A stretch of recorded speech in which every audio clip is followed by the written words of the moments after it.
तो आज की क्लास में हम सुपर टेट 2019 में जो आपका प्रश्न पत्र यानी कि 69,000 की जो वैकेंसी थी उसके लिए जो प्रश्न पत्र आया था आपका, उसे आज हम सॉल्व करने वाले हैं। अभी जो हम करने वाले हैं वो है आपका 2019 का, और उसके बाद हम करेंगे 2018 वाला। ठीक, तो सबसे पहला यहाँ पर हमारा प्रश्न है, हिंदी शब्द किस भाषा से लिया गया है। ठीक, तो सबसे पहला है आपका संस्कृत भाषा से, दूसरा है फारसी से, तीसरा है हिंदी से, चौथा है आपका अरबी भाषा से। ठीक, तो जो हिंदी शब्द जो है ये आपका फारसी भाषा का शब्द है। ठीक, याद रखिएगा। इसका नेक्स्ट है आपका, निम्नलिखित में से तत्सम शब्द है। तत्सम शब्द कौन सा है? दो प्रकार के होते हैं, एक होता है आपका तत्सम और एक होता है तद्भव। यानी कि तत्सम वह होते हैं जो कि संस्कृत के माने जाते हैं, और तद्भव वह होते हैं जो कि हिंदी के माने जाते हैं। ठीक, तो सबसे पहला है आपका आँख, दूसरा है आपका पाँव, तीसरा है आपका गांव, और चौथा है आपका गृह। तो आपका अच्छे से पता लग गया होगा तत्सम कौन सा होगा, गृह होगा। ठीक, गृह किसका होगा, घर का। ठीक, इसके बाद निम्नलिखित में से महाप्राण व्यंजन कौन से हैं। ठीक, तो सबसे पहला, दूसरा, तीसरा और चौथा। देखिए आपको अच्छे से पता होना चाहिए, यदि महाप्राण, देखिए दो प्रकार के होते हैं, एक होता है आपका महाप्राण और एक होता है आपका अल्प प्राण। ठीक, अल्प प्राण में क्या होता है, पहला, तीसरा और पांचवा वर्ण, किसी भी वर्ग का पहला, तीसरा और पांचवा वर्ण, और उसके साथ या, रा, ला और बा, ये होते हैं। ठीक, इसके बाद यदि महाप्राण की बात की जाए तो महाप्राण में क्या होता है, महाप्राण में होता है आपका दूसरा और चौथा वर्ण, उसके साथ आपका सा, सा और सा और इसका हा।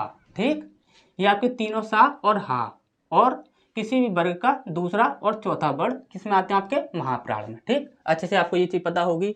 अब यहाँ पर देखिए आपका, देखिए का, चा, टा, ता, पा, ये जो है ये क्या है, आपका पहला पहला वर्ण है प्रत्येक वर्ग का। तो यहाँ पर ये किस में हो जाएगा, महाप्राण की जगह अल्प प्राण में। तो इसे हम कैंसिल कर देंगे क्योंकि ये किस में है, अल्प प्राण में। ठीक, अब यहाँ पर देखिए या, रा, ला, बा, और या, रा, ला, बा ये किस में आते हैं, अल्प प्राण में। तो इसे भी यहाँ पर हम कैंसिल कर देंगे। ठीक, अब यहाँ पर इसे देखिए, का के बाद क्या आता है, का के बाद खा खरगोश, गा गमला। तो यहाँ पर ये कौन सा हुआ, आपका तीसरा वर्ण हुआ। ठीक, और तीसरा वर्ण किस में आता है, आपका अल्प प्राण में। तो इसे भी यहाँ पर हम कैंसिल कर देंगे। तो यहाँ पर सही आंसर हमारा क्या होगा, बी आंसर हमारा बिल्कुल सही हो जाएगा। देखिए का दूसरा वर्ण खा, चा का दूसरा वर्ण छा, टा का दूसरा वर्ण ठा, और पा का दूसरा वर्ण फा, और देखिए ता का दूसरा वर्ण था। ठीक, तो ये चीज आपको जैसे समझ आ गई होगी। ये सभी क्या है, आपके दूसरे दूसरे वर्ण हैं, और दूसरा और चौथा किसमें आता है, आपका महाप्राण में। ठीक, इसका नेक्स्ट है, तुम मांसहीन तुम रक्तहीन, हे अस्थि शेष तुम अस्थिहीन, तुम शुद्ध बुद्ध आत्मा केवल, हे चिर पुराण हे चिर नवीन। ठीक, अब यहाँ पर हमसे पूछा गया है उपयुक्त पंक्ति में कौन सा अलंकार प्रयुक्त हुआ है। ठीक, तो ए है आपका विरोधाभास, बी है आपका विशेषण विपर्यत, तीसरा है आपका मानवीकरण, और चौथा है आपका दृष्टांत। ठीक, अब यहाँ पर आप ध्यान से समझिएगा, जब कभी भी आपको बोला जाए कि ये चीज है और इसके बाद बोल दिया जाए कि ये चीज नहीं है, ध्यान समझ लीजिए, ये आपसे बोला जाए कि ये चीज है फिर उसके बाद बोल दिया जाए कि ये चीज नहीं है, तो वहां पर क्या हो रहा है, विरोध हो रहा है। क्या हो रहा है, विरोध हो रहा है। पहले आप बोल रहे हो कि है, उसके बाद बोल रहे हो नहीं है। अब यहाँ पर आप देखिए, हे अस्थि शेष, यहाँ पर देखिए ध्यान से समझिएगा, तुम मांसहीन तुम रक्तहीन, यानी कि तुम्हारे अंदर मांस नहीं है और तुम्हारे अंदर रक्त नहीं है। ठीक, अब इसके बाद बोला है हे अस्थि शेष, यानी कि तुम्हारे अंदर सिर्फ क्या है, अस्थियां हैं, यानी कि हड्डियां हैं। अब यहाँ पर बोल दिया गया है तुम अस्थिहीन, यानी कि तुम्हारे अंदर हड्डियां भी नहीं है। पहले बोला जा रहा है कि तुम्हारे अंदर हड्डियां हैं, और यहाँ पर बोला जा रहा है कि तुम्हारे अंदर हड्डियां नहीं है। तो यहाँ पर क्या हो जाएगा, आपका विरोधाभास। ठीक, तो अच्छे से ये चीज आपको समझ आ गई होगी। तो नेक्स्ट क्वेश्चन की ओर बढ़ते हैं। इसके बाद नेक्स्ट प्रश्न है हमारा, यहाँ पर बोला गया है, जब प्रथम शब्द संज्ञावाची और द्वितीय शब्द संज्ञा हो तो कौन सा समास होता है। तो आपको अच्छे से पता है कौन सा होता है, आपका द्विगु समास। और यहाँ पर कर्मधारय की बात करें तो यहाँ पर आपका, जहाँ पर आपका उपमेय उपमान आदि की बात की जाएगी तो वहाँ पर क्या होगा, आपका कर्मधारय होगा। और तत्पुरुष की बात की जाए तो कारक चिन्ह दिखते हैं आपको, और बहुब्रीहि की बात की जाए तो वहाँ पर कोई भी आपका पद प्रधान ना हो और जहाँ पर एक शब्द का अर्थ कुछ और ही निकलता हो तो वहाँ पर बहुब्रीहि हो जाएगा। ठीक, अच्छे से आपको पता ही होगा सारा। तो यहाँ पर क्या हो जाएगा आपका द्विगु समास। ठीक, इसके बाद बोला गया है कृदंत प्रत्यय। कृदंत प्रत्यय किन शब्दों के साथ जुड़ते हैं। ठीक, तो देखिए दो प्रकार के होते हैं, एक होता है आपका तदित प्रत्यय और एक होता है आपका कृदंत प्रत्यय। तदित प्रत्यय वह होता है जो कि संज्ञा, सर्वनाम और विशेषण के साथ जुड़ता है। ठीक, और कृदंत प्रत्यय की बात की जाए तो कृदंत प्रत्यय जुड़ता है आपका या तो आपका क्रिया के साथ जुड़ेगा या फिर आपका किसके साथ जुड़ेगा, धातु के साथ। किसके साथ, धातु के साथ। और धातु क्या होता है, जैसे कि आप बोलो कर, कर क्या है, धातु है। अगर एक साथ हमने ना जोड़ दिया तो ये क्या बन गया, करना। तो ये क्या है, ये क्रिया है। धातु के साथ यदि हम कोई प्रत्यय जोड़ देते हैं तो वहां पर हमारा क्या बनता है, क्रिया बनता है। ठीक, तो या तो धातु के साथ जुड़ेगा या फिर क्रिया के साथ जुड़ेगा, तब क्या होगा आपका कृदंत प्रत्यय। ठीक, इसके बाद बोला गया है जो व्याकरण जानता है, बाकी के लिए एक शब्द, जो व्याकरण जानता है उसे क्या कहते हैं, तो ए है आपका वैज्ञानिक कहते हैं, बी है आपका व्याकरण कहते हैं, सी है आपका बहुज कहते हैं और डी है आपका शास्त्रज्ञ कहते हैं। तो आपको अच्छे से पता है क्या कहते हैं, व्याकरण कहते हैं। ठीक, इसका नेक्स्ट है आपका सरस्वती पत्रिका। सरस्वती पत्रिका के संपादक कौन थे। ठीक, तो सबसे पहला है आपका सूर्यकांत त्रिपाठी निराला जी, दूसरा है आपका महावीर प्रसाद द्विवेदी जी, और तीसरा है आपका भारतेंदु हरिश्चंद्र जी, और चौथा है आपका बाल मुकुल गुप्त जी। तो इसका सही आंसर होगा आपका महावीर प्रसाद द्विवेदी जी। ठीक, और इसका आपका प्रकाशन भी पूछा जाता है, तो आप प्रकाशन क्या बताओगे, तो 1903 में इलाहाबाद के प्रयागराज। ठीक, 1903 में इलाहाबाद के प्रयागराज से यह प्रकाशित की गई थी। ठीक, इसका नेक्स्ट है आपका चिदम्बरा। चिदम्बरा पर ज्ञानपीठ पुरस्कार प्राप्त हुआ था, तो किसको प्राप्त हुआ था, ए है आपका मैथिली शरण गुप्त, बी है आपका सुमित्रा नंदन पंत, सी है आपका हरिऔध और डी है आपका रामधारी सिंह दिनकर। ठीक, इसका सही आंसर होगा आपका सुमित्रा नंदन पंत। लेकिन इसके बारे में कुछ और भी जान लीजिए, यह जो पुरस्कार था यह 1968 में मिला था। किस में मिला था, 1968 में मिला था। और साथ ही साथ सुमित्रा नंदन का ये जो आपका चिदम्बरा है यह एक कविता संग्रह है। क्या है, कविता संग्रह, यानी कि कविताओं का एक संग्रह है। ठीक, आपसे ये भी पूछा जाता है कि कविता संग्रह कौन सा है, तो आप बोलोगे चिदम्बरा। ठीक, तो नेक्स्ट क्वेश्चन की ओर बढ़ते हैं। तो इसका नेक्स्ट प्रश्न है हमारा यहाँ पर बोला गया है महान शब्द में त्वय प्रत्यय। देखिए महान शब्द में त्वय प्रत्यय जोड़ने से कौन सा शब्द बनेगा। ठीक, तो जब कभी भी देखिए प्रत्यय जोड़ने की बात आए ना, तो आप सिर्फ एक ही ट्रिक लगाइएगा कि जो भी प्रत्यय बोला जा रहा है वह किसी भी शब्द में लास्ट में जुड़ रहा है या नहीं। ठीक, तो यहाँ पर देखिए यहाँ पर त्वय जुड़ रहा है, नहीं जुड़ रहा, तो ये आपका कैंसिल हो जाएगा। यहाँ पर देखिए यहाँ पर त्वय जुड़ रहा है, नहीं जुड़ रहा, तो ये भी आपका कैंसिल हो जाएगा।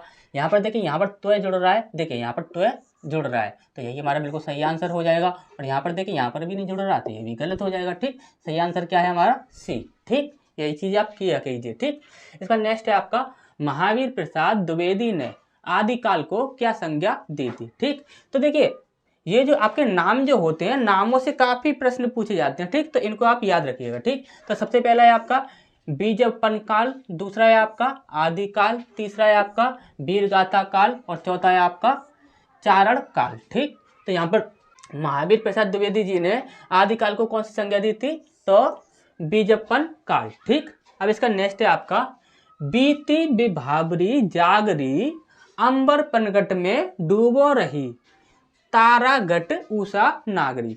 ये इसमें आपसे अलंकार पूछा गया है। इसमें क्या पूछा गया है आपसे, अलंकार पूछा गया है। ठीक, तो कौन सा अलंकार होगा। ठीक, तो आपको देखिए रूपक अलंकार के लिए हमने आपको क्या बताया था, हमने आपको बताया था जब एक वस्तु हो उस वस्तु को कोई और रूप दे दिया जाए। ध्यान से समझ लीजिए, जब एक वस्तु को कोई और रूप दे दिया जाए तो वहां पर क्या होगा, आपका रूपक अलंकार हो जाएगा। ठीक, जैसे कि बोला जाए, जैसे कि कोई भी व्यक्ति है, उस व्यक्ति को बोला जा रहा है कि तुम तो जानवर हो, क्या कि तुम तो जानवर हो, तो वहां पर क्या है, एक व्यक्ति को दूसरा रूप दिया जा रहा है, तो वहां पर क्या हो जाएगा, आपका रूपक अलंकार हो जाएगा। ठीक, तो इसी प्रकार से यहाँ पर देखिए तारा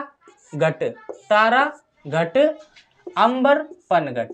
ठीक, तो ये चीज़ आपको अच्छे समझ आ रही होगी। तो यहाँ पर क्या हो जाएगा आपका रूपक अलंकार। ठीक, इसका नेक्स्ट है आपका यद्यपि सुजाति सुलक्षणी सुबरन सरस सुब्रत भूषण बिनुना विराजई कविता विनीता मित। ठीक, अलंकार को परिभाषित करने वाली उपयुक्त पंक्ति है।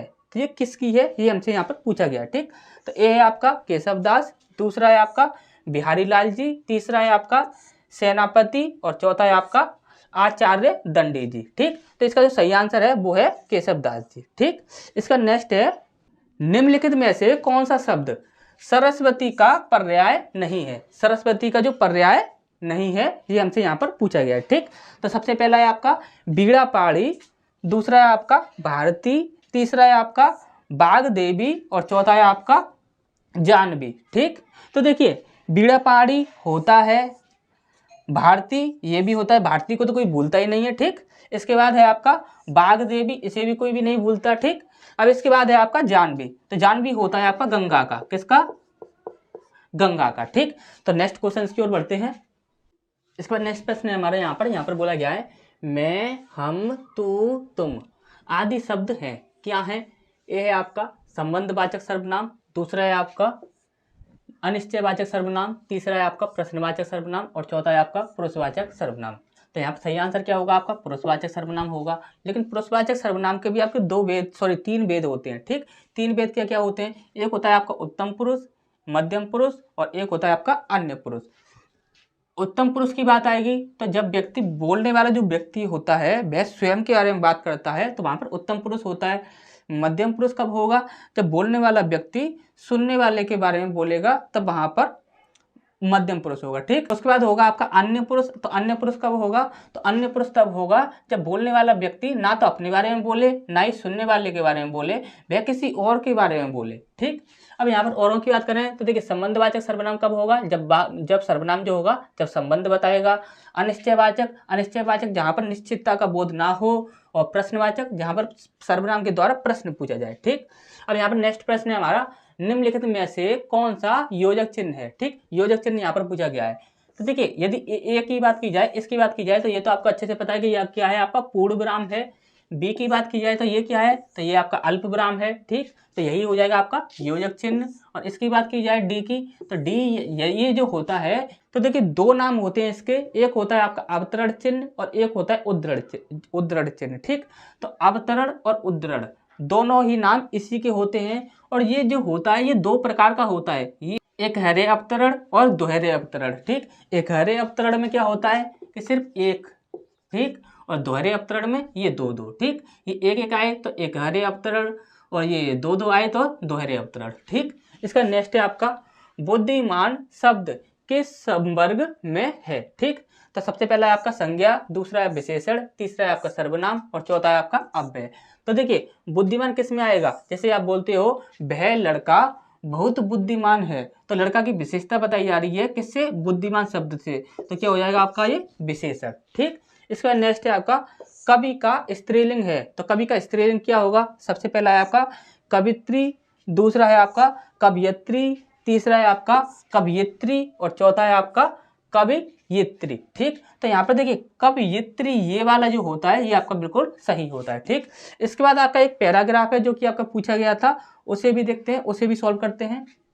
तो यहाँ पर ये जो आपका पैराग्राफ दिया हुआ है इसे देखिए सॉल्व करते हैं। यहाँ पर देखिए, यहाँ पर बोला गया है, देखिए सबसे पहले प्रश्न को ही देख लेते हैं। यहाँ पर बोला गया है हमने जीवन का अभिन्न अंग किसे बना लिया गया है, तो यहाँ पर आपको दिख रहा होगा हमारा जीवन पाखंड में बन गया है। ठीक, तो क्या बन गया है, पाखंड में। और यहाँ पर आप देख रहे हो ए ऑप्शन है आपका भाषा को, बी है पाखंड और दिखावे को, सी है आपका निष्ठा एवं विश्वास को और डी है आपका सरलता को। तो सही आंसर क्या हो जाएगा आपका पाखंड। ठीक, पाखंड और दिखावे को। ठीक, इसका नेक्स्ट प्रश्न पूछा गया था छलने की कला का हम किस प्रकार प्रयोग करते हैं। ठीक, तो यहाँ पर आप देख रहे हो, यहाँ पर देखिए साफ साफ लिखा हुआ है यहाँ पर छलने की कला का खुलकर उपयोग करते हैं। ठीक, तो यहाँ पर आंसर क्या हो जाएगा आपका खुलकर। ठीक, तो यहाँ पर देखिए हमने पहले ही मार्क किया हुआ है, आप अच्छे से समझ सकते हैं।